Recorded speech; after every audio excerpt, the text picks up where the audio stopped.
Humanity arrived late to the grand stage of the stars.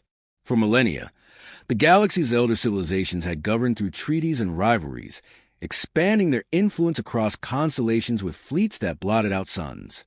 When humans first appeared at the council chambers on Carthus Prime, awkward, stubborn, and clad in patchwork uniforms, they were regarded with mild curiosity, then dismissed as noisy children stumbling into a conversation far older than their history books. The others had evolved through epics of steady mastery, while humanity had rocketed from the steam age to interstellar travel in less than 4 centuries, fueled by equal parts recklessness and ingenuity. To the Thalcor, whose logic was crystalline and precise, humanity seemed disorderly. To the Jari, who revered strength and honor, humans were dishonorable tricksters. And to the Xari, whose hive minds favored relentless calculation, these mammals were unpredictable anomalies that broke patterns without warning.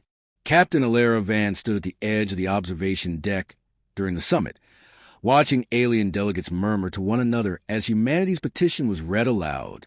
She was tall for her species, her posture measured, her eyes betraying neither pride nor frustration. Yet inside, she felt a taut cord of anger pull tighter with every sneer that crossed alien faces. Recognition, that was all humanity asked for. Not dominion, not conquest, not even equal shares of the richest colonies.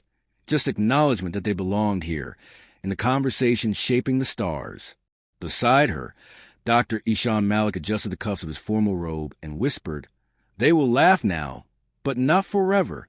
His voice carried a soft patience, like someone accustomed to ridicule but certain of eventual vindication. He was not a soldier nor an engineer, but a linguist, and his mind was sharper than most blades. He had spent years learning the cadences of alien tongues, the subtleties of meaning beneath rigid translations. He believed dialogue could win battles before blood was ever spilled, though he often admitted, quietly, that his faith in peace sometimes felt like walking a narrow bridge over an abyss. The petition concluded, and the chamber erupted with dismissive remarks. A Thalcor representative clicked its mandibles, declaring humanity an unfinished experiment unworthy of galactic stewardship. A Jari general growled, accusing them of scavenging technologies they scarcely understood. The Xari speaker didn't waste words, transmitting only a data string that translated to probability charts. Humans, they predicted, had less than a 7% chance of surviving another century as an interstellar species. Ilara clenched her jaw, but remained still. Ishan bowed respectfully, though his eyes burned with quiet defiance. The ridicule might have ended as routine theater, forgotten by dawn, had the debate not shifted toward the frontier systems. Reports surfaced of a newly surveyed region where ancient ruins hinted at vast energy deposits beneath unstable worlds. The elder races jostled for dominance, each claiming first rights of exploration. When a delegate mentioned that humans had already sent expeditions to the area, the chamber grew tense. Murmurs spread like fire through dry grass. No one had granted them leave, yet they moved boldly, as though rules were optional. "Your kind trespasses were as not welcome," Admiral Kor the Jari rumbled, his voice deep as a war drum. He was a giant even among his species, plated in natural armor that gleamed under the chamber's lights. His eyes locked onto Alara, sizing her up as a predator studies prey. "Withdraw your ships or face consequences you cannot endure." Alara met his gaze without flinching. "We do not trespass. We survive. If the frontier is dangerous, then it belongs to those willing to endure it." Her words were blunt, not crafted for diplomacy, and Ishan winced at her directness. But something in the chamber shifted. A murmur of unease, not just contempt, rippled through the delegates. It was the first time a human voice had carried weight here, not through eloquence or calculation, but through sheer refusal to bend. Later, in the dim glow of her ship's command deck, Alara reviewed reports from Frontier. Convoys had been harassed by raiders, their communications jammed. Yet instead of collapsing, the human crews had improvised. Freighters lashed themselves together to mimic the mass signature warships, scaring off predators. Mining rigs, repurposed into makeshift turrets, had fended off incursions long enough for reinforcements to arrive. The alien fleets had expected easy prey, but they had met a species that turned weakness into weaponry. Humanity had lost ships, yes, but not the battle. Ishan appeared at her side, data tablet in hand. "Your victories make enemies sharper," he warned softly. "The more we prove ourselves, the more they will conspire to break us." His eyes scanned the figures, the losses tallied in cold numbers. "We cannot win by force. Not against them all." "Then we don't fight their war," Elaire replied. Her tone was steady, though fatigue weighed on her features. "We fight ours, on our terms. That's what they don't understand." Unbeknownst to them, among the alien ranks, a single observer studied the reports with growing fascination. Commander Tval of the Thal Corps was tasked with cataloging human behavior, a duty considered trivial by his peers. Yet the more he watched, the more anomalies he recorded. Humans broke expected patterns, defied simulations, and achieved outcomes that should have been impossible. It troubled him, though he could not yet explain why. For now, he kept his curiosity hidden, aware that interest in humans was considered unbecoming for a Thal Corps officer. In the following weeks, the tension thickened. Human colonies along the frontier became rallying points for fleets of alien design, each demanding compliance or surrender. Yet whispers spread to the ranks of other species. Whispers of human convoys that returned from impossible odds, of officers who crafted tactics with no precedent in any known doctrine. They began to call it luck, or desperation, or chaos. But those who looked closer began to see a different word forming in the shadows: potential. When news broke that a human convoy had not merely survived an ambush but turned it into a rout, crippling a Jari war squadron in the process, the galaxy's gaze turned sharp. For the first time in centuries, the elder races felt a prickle of unease. Humanity, small and fragile, had drawn blood from predators older than their species' first written words. Back aboard her flagship, Elaire read the dispatch with no triumph, only resolve. She knew what the victory meant. Not safety, but escalation. She felt the storm gathering on every horizon, and she did not delude herself about what was coming. The galaxy would not forgive humanity for refusing its assigned role. Still, she looked out into the endless dark, where stars burned like scattered embers, and whispered to herself, "Let them come." The words were not a challenge, but a vow. For the first time since humanity had stepped into the council chamber and been scorned, Elaire felt the faint tremor of a shift, an awareness that histories will have begun to turn, and that humans, underestimated and uninvited, had just placed their hands upon it. "Would you like me to continue Section 2 in the same tone and pacing, keeping the narrative tight around Elaire, Malik, and the rising galactic tension?" The convoy's unlikely victory reverberated across the stars, and in its echoes the galaxy's posture shifted from contempt to vigilance. Where once the Council dismissed humanity as insignificant, now they debated whether it posed a destabilizing threat. Fleets were repositioned, borders tightened, and words like containment and eradication found their way into closed-chamber discussions. Humanity had pierced the illusion of weakness, and that revelation was more dangerous than any fleet of warships. Captain Elaire Vance understood this better than anyone. She stood in the command center of the Resolute Dawn, her gaze locked on the tactical projections glittering across the holodable. Red clusters of enemy vessels swelled like infections along the frontier, while human settlements, fragile specks of blue, struggled to hold their place. Every victory had sharpened the knife at their throat. She knew they could not outgun their adversaries, but she believed they could outthink them. Survival depended not on raw power, but on audacity. Dr. Ishan Malik, meanwhile, navigated the quieter battlefield of diplomacy. His voice had become humanity's threadbare shield, carrying messages of truce even as the stars bristled with hostility. He spent long nights in cramped comm chambers, weaving delicate bridges of words between species that distrusted one another as much as they despised humans. Some bridges collapsed before they were built, but others, slender and tenuous, held for now. He had learned that not all alien leaders viewed humanity as an infection. Some saw an opportunity. Commander Tval of the Thal Corps was one of them. Through coded exchanges, he hinted at a curiosity too dangerous to express openly, a willingness to share intelligence, provided his identity was never revealed. The tension between Elaire's steel and Ishan's diplomacy deepened their bond. They respected each other, though their approaches often clashed. She believed in action, he in dialogue. Yet both carried the same unspoken burden. The understanding that humanity was walking a blade's edge between recognition and annihilation. Each skirmish, each negotiation, drew them closer to the heart of the storm. The storm itself took form in the contested system known as Renaris. Initial surveys had suggested ordinary mineral wealth, but recent probes hinted at something far older. Beneath the unstable crust of its third planet lay structures not formed by natural processes. Scans revealed geometry too precise, energy signatures too complex. Whispers of precursor ruins spread like wildfire, and with them came the belief that a weapon of immeasurable power might rest in the planet's bones. Every fleet in the sector angled toward Renaris, each determined to seize the prize. For humanity, Renaris represented more than treasure.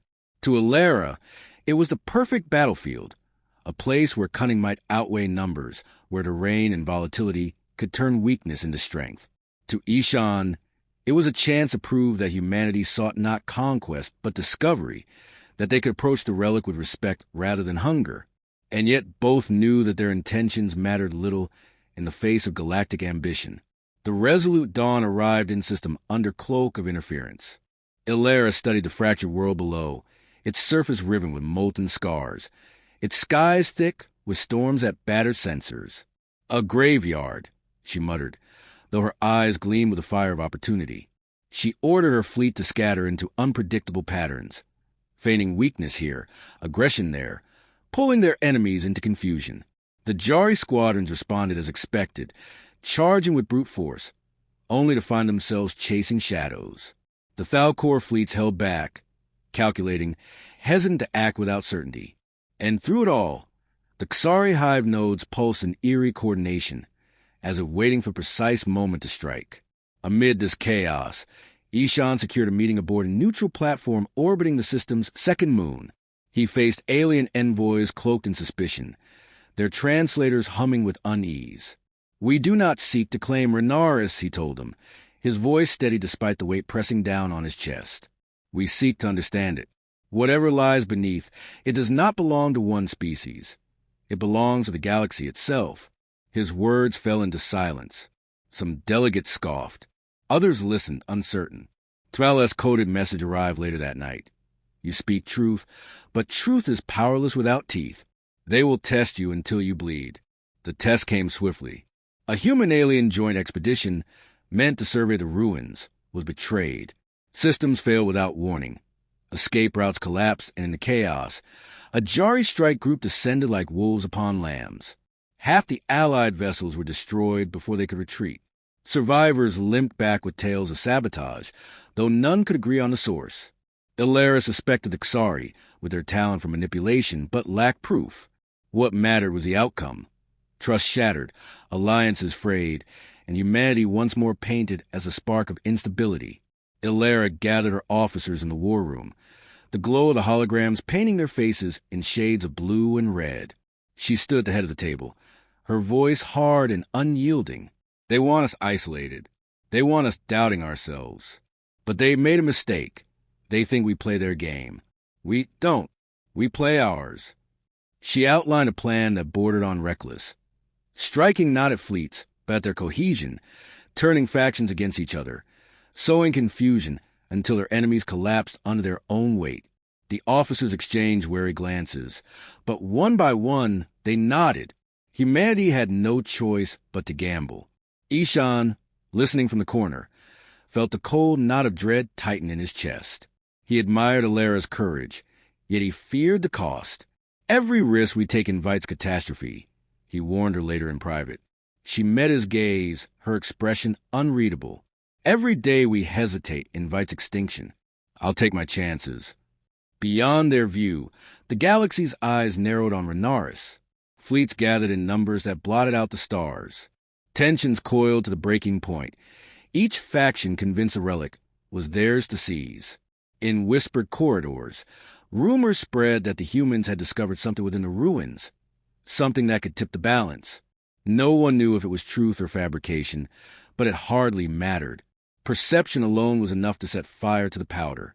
As the first salvos lit the void above Renaris, Ilera stood at her post, calm amid the storm.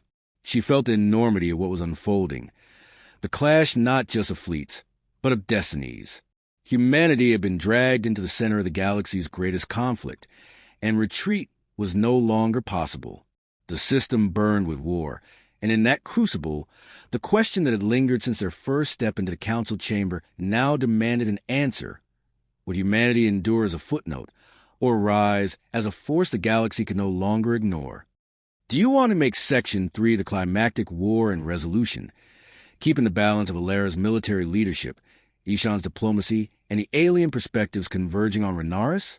The war for Renaris ignited with violence that consumed the stars themselves. Fleets of every great power converge upon the fractured world, their weapons tearing streaks of fire across the void. Among them, the resolute Dawn and her escort vessels wove through chaos with precision that belied their smaller numbers. Captain Alera Vance stood unflinching on her command deck, her eyes tracking movements on the holodeck faster than most officers could comprehend. She had no illusion of overwhelming the enemy. Her task was survival through deception, to make humanity's weakness indistinguishable from strength. Dr. Ishan Malik monitored transmissions, parsing the frantic exchanges of alien fleets as they attempted to coordinate strikes. Each message revealed fractures, Jari snarling at Thalcor hesitation, Xari swarms clashing with allies who misinterpreted their silent maneuvers. Humanity had no allies strong enough to shield them, but in that chaos, Ishan recognized opportunity. He fed false signals into the fray, bending suspicion toward others, ensuring that when mistakes were made, humans were not the first to be blamed. His hands trembled as he worked, not from fear, but from the terrible weight of knowing one misstep could doom them all. The battle escalated when the Jari Admiral, Kor, unleashed his main fleet upon the ruins. He believed brute force could carve through both opponents and mystery alike. Firestorms scoured the surface, collapsing ancient structures, yet something stirred beneath the crust. Energy signatures spiked, cascading across sensors in unreadable patterns. The galaxy had come for a weapon, and it seemed at last they had awakened it. Alera ordered her fleet closer, against every conventional instinct. Where others withdrew in fear of the anomaly, she pressed forward. If we cannot seize a relic, we can at least understand it before it destroys us, she said. Her voice steady though the crew felt the gravity of her gamble. Her ship skimmed the edges of plasma storms and seismic eruptions, venturing into zones no alien captain dared to enter. Ishan joined her on the bridge, his face pale in the stormlight of the holoscreens. This is not a weapon, he whispered after hours of studying the signals. His translation algorithms, built upon decades of language study, had begun to parse the patterns. Its memory, a record, not of destruction, but of preservation. These structures were designed to hold knowledge across ages, archives encoded in geometry and resonance. He looked at her, eyes burning with conviction. The others see only power.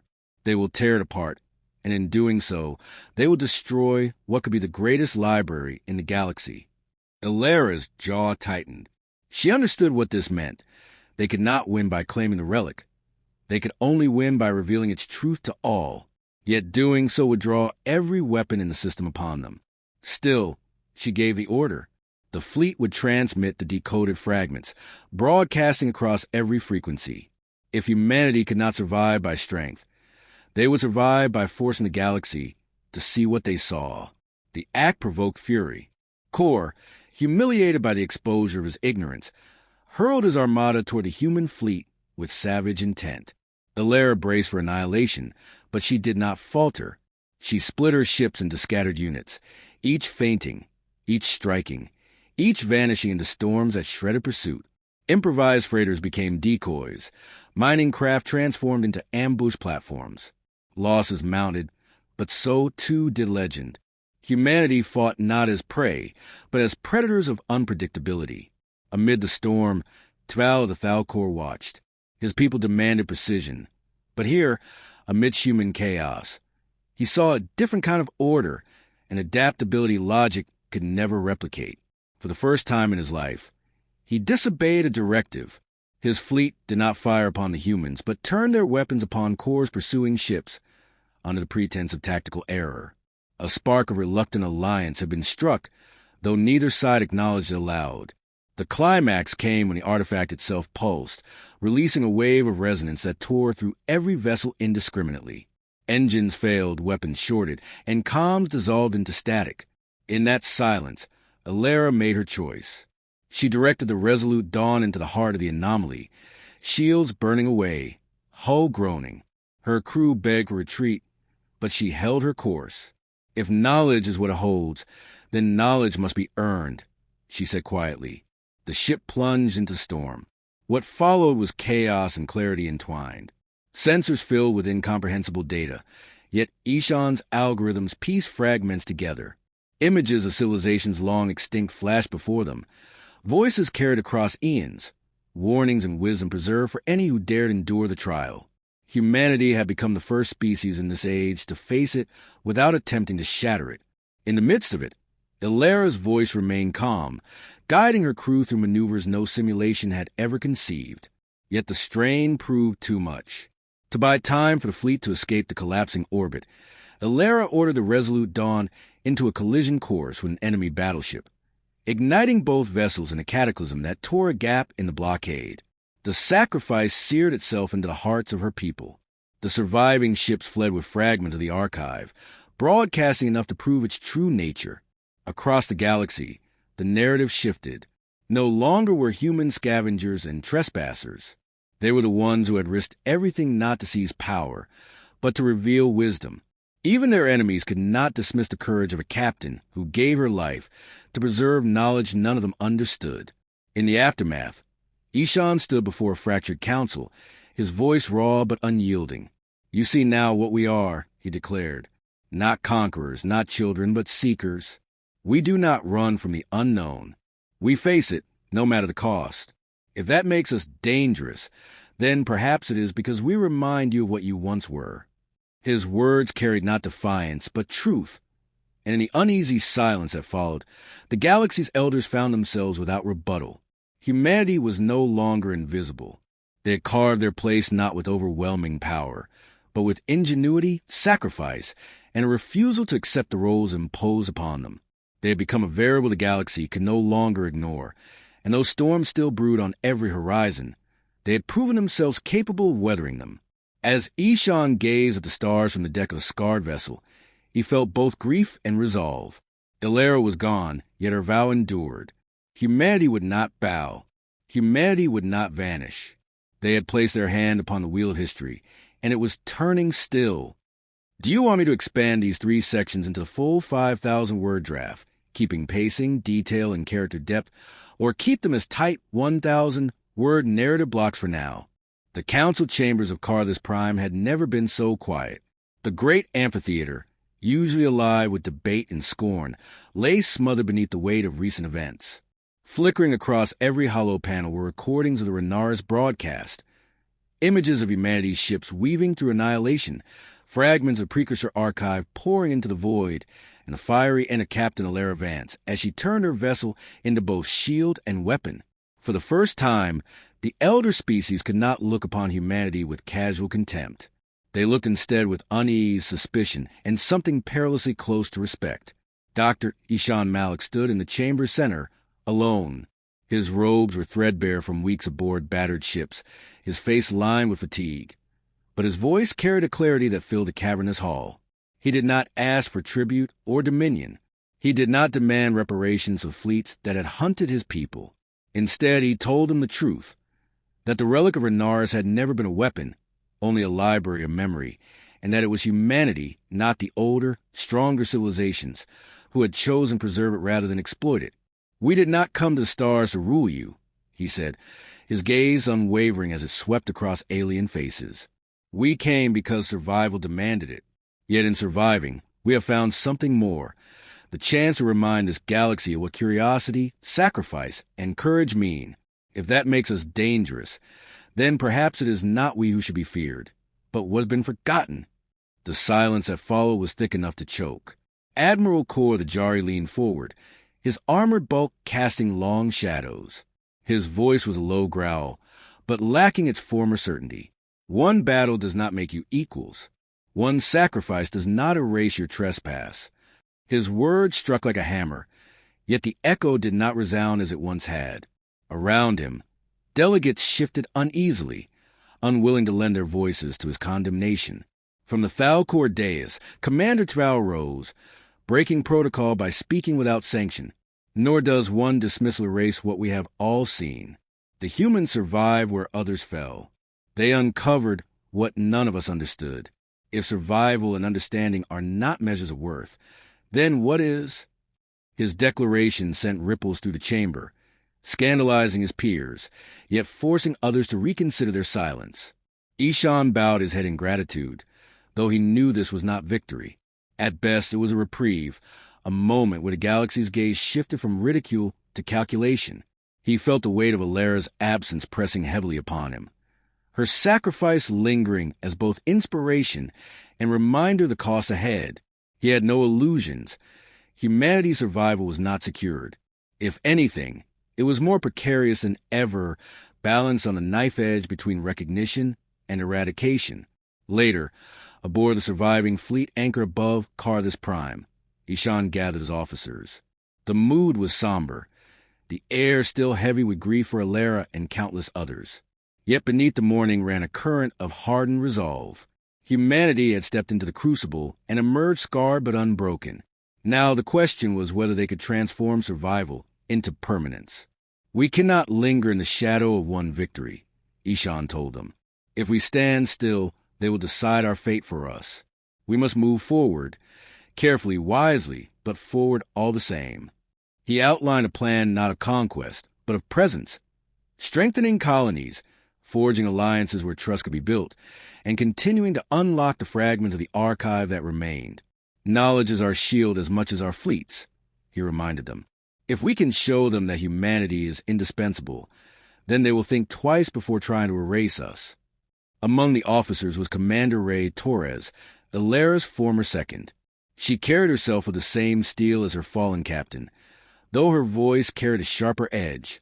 "We honor the dead by refusing to bend," she said, her words biting yet steady. "Let them test us again. They will learn the same lesson as before, that we do not break." Her defiance drew murmurs of approval, though Ishan worried it might also draw them into reckless battles they could not afford. Still, he did not silence her. Alara's legacy demanded leaders who embodied both fire and reason. Beyond the human fleet, the galaxy's factions wrestled with their own divisions.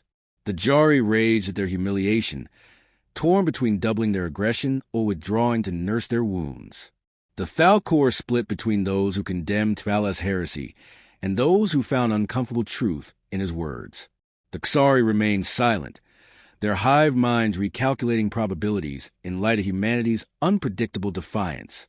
In the shifting currents of power, a new axis had formed, and at its center stood a species no one had expected to matter. As weeks passed, humanity's role in the galactic order grew harder to ignore. Merchant guilds whispered of human outposts turning barren rocks into thriving hubs of trade. Scholars debated the translated fragments of the Renars archive, many reluctantly admitting that without humans, the knowledge would have been lost. Slowly, grudgingly, the perception of humanity shifted from nuisance to anomaly, and from anomaly to potential partner. Yet Ishan felt no comfort in these changes. He knew resentment smoldered beneath the surface, and he feared the next storm would strike harder than the last. Still, when he stood alone at the viewport, gazing at the uncountable stars, he thought of Alara's final words. She had not spoken them aloud, but had seen them in her eyes as she ordered the resolute dawn to its doom. Let them come. Humanity was no longer hiding at the edges of history. They had stepped into its very heart, marked by loss yet unbowed. Their future was uncertain, but their presence was undeniable. And as whispers of new threats stirred in the dark beyond Renaris, the galaxy began to understand a truth that filled some with hope and others with dread. Humans would not be erased. They would endure, adapt, and rise again until the stars themselves remembered their name. Do you want to continue building beyond Section 4 into a longer serialized arc, or keep this as a conclusive closing section for this current story cycle?